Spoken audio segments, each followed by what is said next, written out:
Dear students, today we are going to see chapter 3 of geography lesson, drainage. First we have to learn some terminologies about drainage. First terminology is drainage. What is drainage? Drainage denotes system of river system of an area. The next terminology is drainage basin. Drainage basin is area drained by a single river. That is called a drainage basin. Suppose take into account the Indus River. That drainage basin formed by the Indus River is called Indus River Basin. Similarly, Kaveri River Basin, the Ganga River Basin, Brahmaputra River Basin. In short, we can say the area drained by a single river is called its a drainage basin. Next, we have to learn the term water divide. What is water divide? Look at this picture. This this yellow line is a water divide.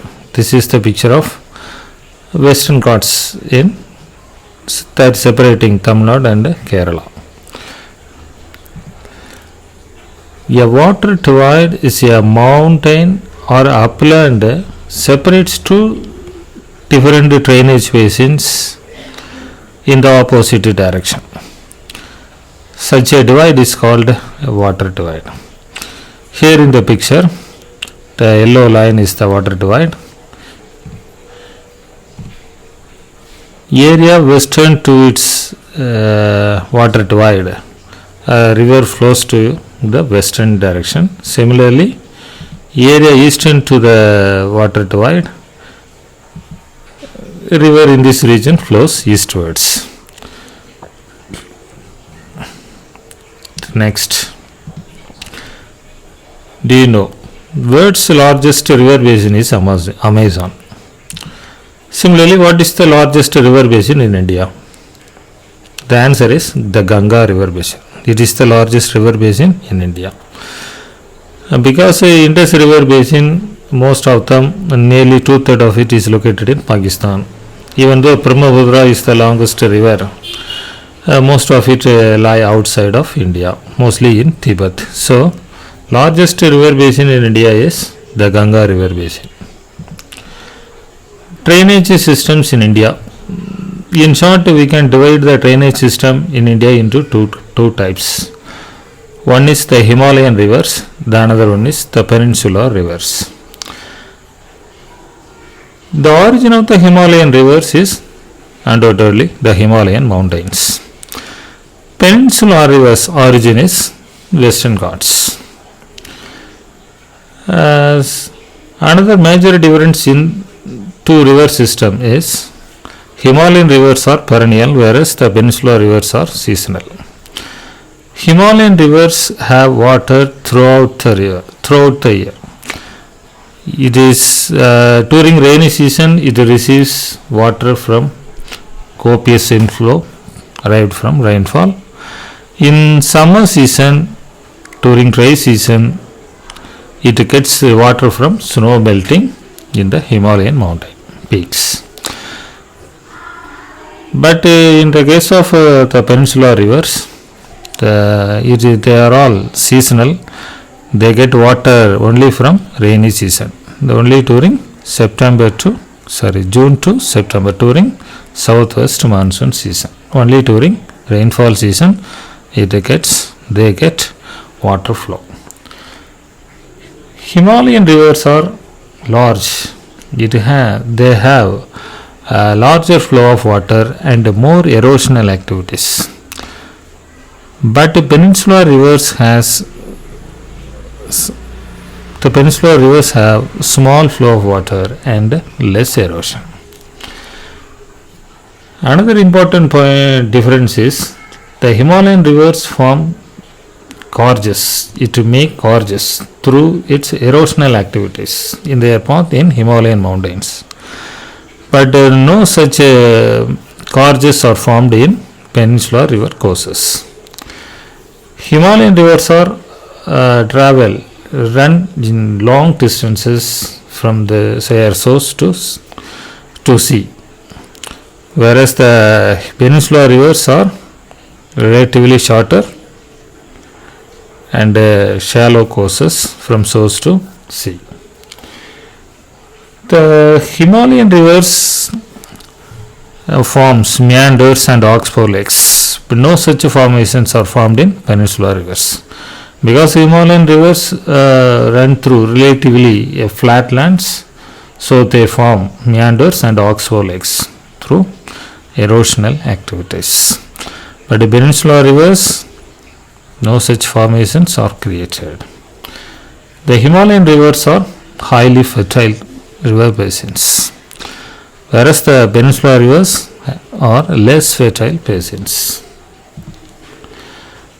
Locate in the map the west flowing rivers that originate in central highlands. There are two rivers that originate in central highlands that flows in western direction and run into Arabian Sea. One such river is Narmada river. That is the two, you can see the two parallel rivers from east to west. Northern river is Narmada, the southern river is Tabi. Both rivers originate in central highlands and go and merge with Arabian Sea. First we are going to see Himalayan river system. A river system is a river along with its tributaries is called as river system. The Himalayan river system have three major river systems. The one is the Indus, the Ganges and the Brahmaputras. First we are going to see the Indus river system. The Indus river originates in Manasarovar Lake in Tibet area. See the small yellow block in south-north direction. That is the origin of Indus river. That is in Tibet. The Indus river originates in this lake and flow northwesternwards, and several tributaries are formed here.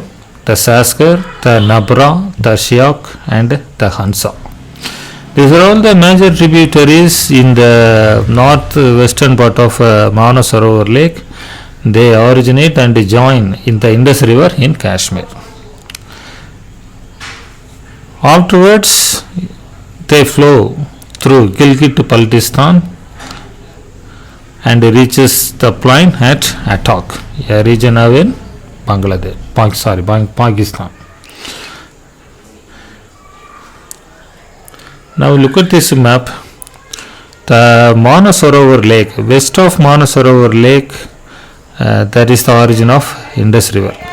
East of a point to the east of the Manasarovar Lake is the origin of the river, the Brahmaputra. We have to differentiate these 2 points.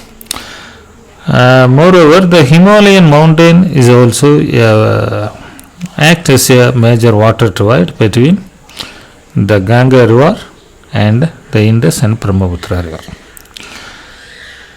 The north of the Himalayan mountains, Indus and Brahmaputra river originates. South of the Himalayan mountains, in southern slopes, the Ganga river originates. You have to remember. Now see the place Attock. That is the point where Indus river reaches plain after emanating in Kashmir mountainous region. The Attock is the place now in Pakistan. The Jhelum, Jina, Ravi, Pias are the Pias and Satluj are the major tributaries of the Indus river. They all join in Mithankot place in Pakistan. See the Mithankot, that red pointed place, Mithankot, Kot Maidan. Otherwise we can also call it a Kot Maidan or Maidan Kot. That is the place where all the tributaries of Indus join and form the river Indus. The Indus river finally reaches Arabian Sea at Karachi. that is the major metropolitan city in Pakistan. This river has a gentle slope and an area of 2,900 kilometers in length. 1/3 of the Indus River is in India, remaining area is now in Pakistan. The area benefited by the Indus River in India is Ladakh, Jammu and Kashmir, Punjab and Haryana. Do you know the Indus River Treaty? It is the treaty jointly signed by India and Pakistan in the year 1960. According to this treaty, India can only use 20% of water. Benefiting states are Punjab, Haryana and western and southern part of Rajasthan. They get water only through this Indus Water Treaty. Next river system is the Ganga river system. The Ganga river originates in Gangotri glacier in Uttarakhand. The river originates in Gangotri glacier. The headflow of Ganga river is called Bhagirathi river. The west of Gangotri glacier is Yamunotri glacier, where Yamuna river originates. That glacier is also located in Uttarakhand state. The Ganga river, the headflow of Ganga river is Bhagirathi. That Bhagirathi joined by Alakananda at Devaprayag in Uttarakhand state. There are two tributaries. One is Bhagirathi and Alakananda. They both join at Devaprayag. Afterwards, that river is called Ganga. The Ganga reaches the plain from mountain at Haridwar. Tributaries from Himalayas are Yamuna, the Gagra, the Kondak, the Kosi. The Yamuna emerges from Yamunotri glacier and parallel to the Ganges and join at Allahabad in Uttar Pradesh. The remaining tributaries emerge from Nepal Himalayas, the Gagra, Kondak, the Kosi. All the three emerge from Nepal Himalayas. Another one thing is there are some tributaries that originate in peninsular plateau and join with the Ganga. They are the Chambal, the Petwa and the Sun.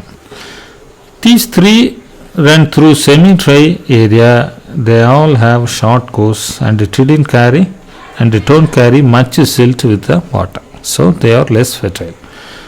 The rivers originating from peninsular plateau that join with the Ganga, the Chambal, the Petwa and the Sun. See the map. The Gangotri glacier easternmost green point, Yamunotri glacier western end of the green point. That is Yamunotri glacier. Ganga river system, there is a huge river system in India. The Ganga river flows till Faraka in West Bengal. Afterwards, it bifurcates into two tributaries, namely Bhagirathi and Hooghly. The main river of Ganga join with Brahmaputra in Bangladesh. After joining with Brahmaputra, the combined river is called Meghna. Ultimately, the Meghna river flow into Bay of Bengal. The delta formed by the river is called Sundarban Delta. The Sundarban Delta is the world's largest delta. It is named after a Sundari tree that is widely grown in the deltaic region. See the delta in the Bangladesh and West Bengal. Sundarban Delta. Extent of the Ganga river. The length of the Ganga river is 2,500 km. You know, Ambala is located on the water divide between the Indus and the Ganga river.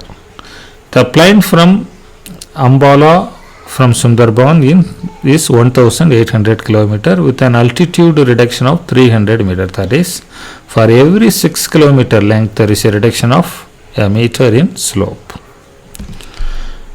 Namami Ganga program. It is the integrated conservation mission approved by the Union government in 2014. Major objective of this Namami Ganga program is to reduce the pollution and the conservation and rejuvenation of the Ganga river. See this picture where there is the Devaprayag place where Bhagirathi and Alagananda join and form the Ganga river. The next one is Brahmaputra river system. It originates east of Manasarovar lake. West of Manasarovar lake is the origin of Indus river, whereas the east of Manasarovar lake is the origin place of Brahmaputra river system. It is longer than the Indus river, but most of the river is outside of India. It flows in eastern direction parallel to the Himalayas, and reaching the Namcha Parva peak, it takes a U-turn and enters into Arunachal Pradesh. Tikang river is called, Brahmaputra is called as Tikang in Arunachal Pradesh. It is joined by Tipang and Lohit and many other tributaries to form Brahmaputra in Assam state. Name of Brahmaputra is Tsangpo in Tibet and Jamuna in Bangladesh. Sometimes this question is asked in examinations. What is the name of Brahmaputra in Tibet? It is Tsangpo. Name of Brahmaputra in Bangladesh is Jamuna.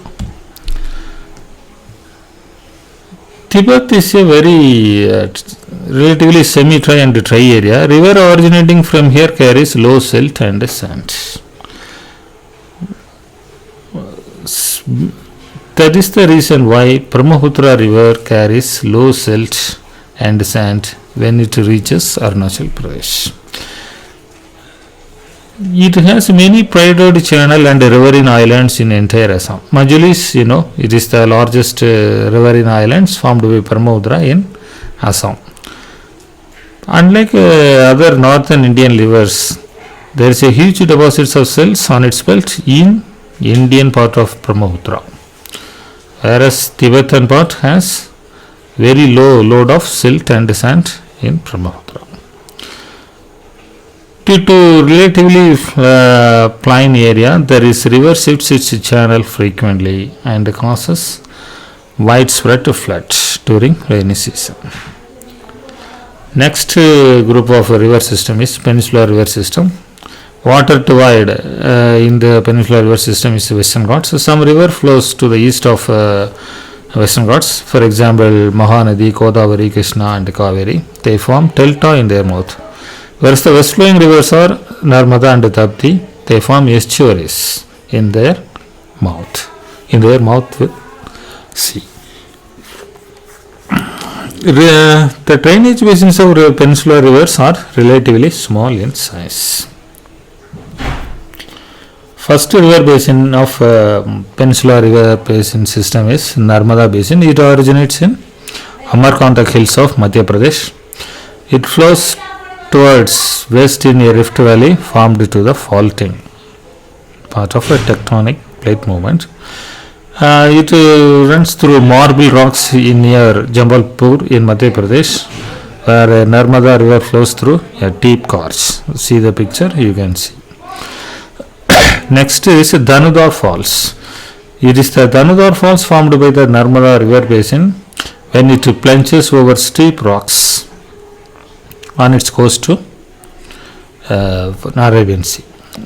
These tributaries of Narmada basins are very short and join the main river at right angles. It flows through Gujarat and Madhya Pradesh. Dhanudhar Falls and marble rocks formed by the Narmada river basins. These are all the important tourist places. See the Amarkantak hills in eastern Madhya Pradesh.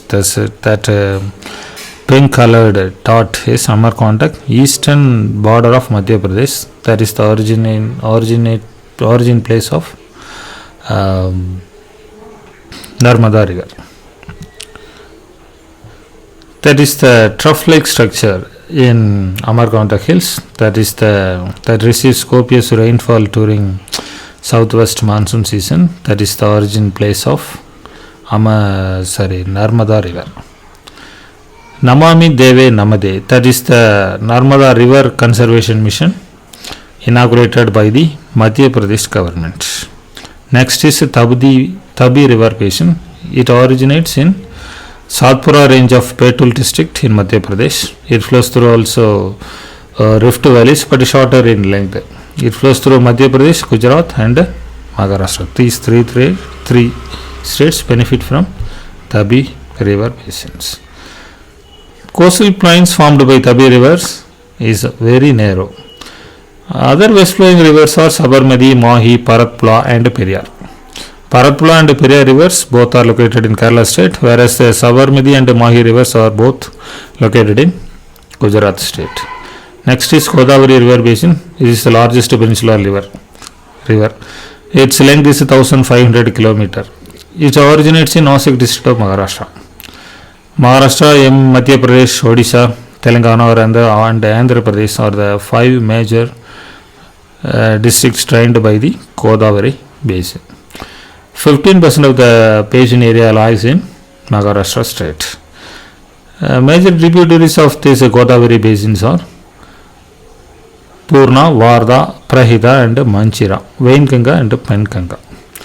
It is also called Dakshin Ganga because of its larger area of basin. Next river is Krishna river. It originates in Mahabaleshwar in Maharashtra. Length is 1400 km, 100 km less than Godavari river. Its tributaries are the Tungabhadra, Takoina, Kattaprabha and Bhima river. Maharashtra, Karnataka, Telangana and Andhra Pradesh are the states drained by this river. Next river is the Mahanadi river. It originates highlands of Chhattisgarh. Its length is only 860 km. Drainage basin is shared by Maharashtra, Chhattisgarh, Jharkhand and Odisha. Next river is Kaveri river. It originates Brahmagiri range in Western Ghats in Kudagu districts of Karnataka state. It reaches Bay of Bengal south of Kadalur district in Tamil Nadu. Its length is approximately 760 km. Its tributaries are Amaravati and Bhavani in Tamil Nadu, Hemavati and Gabini in Karnataka. Drainage basin is shared by Kerala, Karnataka, Tamil Nadu and Union Territory of Puducherry. Sivasamudram Falls in Kaveri river is the second biggest waterfall in India. We have to know this fact. Another one important fact of that is relevant to water is 70% of earth is covered with water. You might have already studied in earlier classes. Only 3% of them is potable water, drinking water. The major other rivers are Swarnarekha, Damodar and Brahmini and Paitarini. These are all the eastern flowing other major rivers. See the map and locate these 4 rivers. So, Damodar river is the northernmost river. Next is Swarnarekha, Paitarini and Brahmini. Which is the biggest waterfall in India? You have studied just now. Sivasamudram is the second most biggest waterfall in India. First biggest waterfall is Chitrakot waterfall in Chhattisgarh. It is 1000 feet wide, whereas the Sivasamudram waterfall is just under 800 feet wide. Chitrakot waterfall is 1000 feet wide. That is the biggest waterfall in India. Next part of our lesson is lakes. Lakes are large bodies of water. Some lakes are permanent and some others are seasonal. Ula Lake is the largest freshwater lake in India, that is located in Kashmir. And Dal Lake, Pimtol Lake, Nainital, Lokchak, Parabani lakes are some other freshwater lakes found in India. There are several reasons why these lakes are formed. Meandering river in northern India forms oxbow lakes. That is the major source of formation of lakes in northern India. Meandering of rivers that forms oxbow lakes. Dams constructed by government forms other source of water lakes. Guru Govind Sagar, Pakra Nangal project are some of the man-made lakes. Then spits and ponds form lagoons in river mouth. For example, Silika Lake in Odisha, Puliket Lake in AP, Kolaru Lake in AP. Freshwater lakes in Himalayan regions are mostly of a glaciers origin, formed by the glaciers. Wooler Lake in Kashmir rose from the tectonic activity. There are freshwater lakes as well as saltwater lakes. Sambar Lake in Rajasthan is a saltwater lake.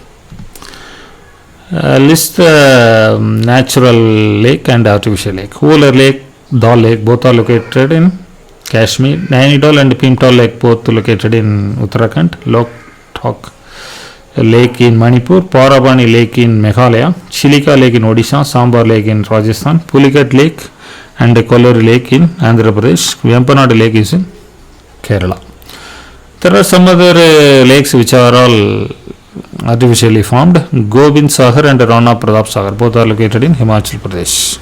Nagarjuna Sagar is in Andhra Pradesh. Hirahudi Dam lake is located in Odisha. What are all the advantages of lake? First advantage is it regulates flow of water. It prevents flooding during rainy season and supply water during dry season. It acts as a source of water for drinking as well as irrigation. Another major advantage of a lake is it helps in producing tidal power, electrical power through water. It moderates climate of its surroundings.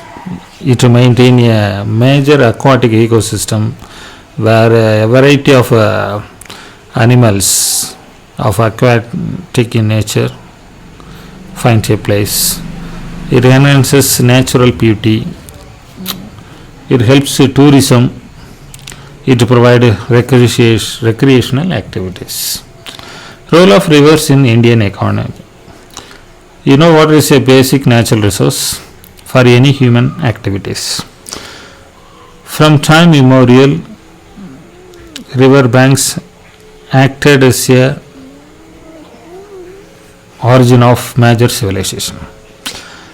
It attracted major human settlements from ancient times. Rivers is used for irrigation, tidal power generation and navigation also.